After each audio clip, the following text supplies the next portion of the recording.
اسمي وسام. دي كانت محاولة ليا وأول تجربة ليا في إن أنا أحاول أسجل فويس أوفر. حاولت إن أنا أتعلم الفويس أوفر لوحدي، بس للأسف ما قدرتش أنجح في الموضوع ده.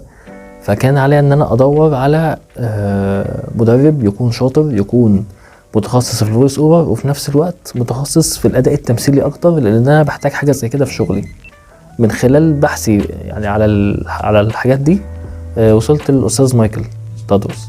طبعا الأستاذ مايكل تدرس هو معروف عنه إن هو مخرج وممثل، فمن خلال ورشته في الفويس أوفر قدرت إن أنا أول حاجة أكتسب مهارات ما كانش عندي خالص، أعدل حاجات ومشكلات كانت مثلا في النطق، مشكلات في سرعة الكلام، مشكلات في طريقة التفكير.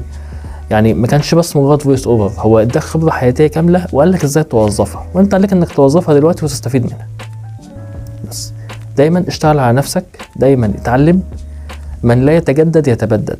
لازم دايما تقدر تشوف انت عايز تعمل ايه ورايح فين، ووضعك ايه دلوقتي ووضعك ايه بكره. وده برضه من ضمن الحاجات اللي الاستاذ مايكل علمها لنا وقال لنا دايما استمتع باللحظه اللي انت فيها، وعيش بالاختيارات اللي عندك. بدل عندك حريه الاختيار، اختار صح.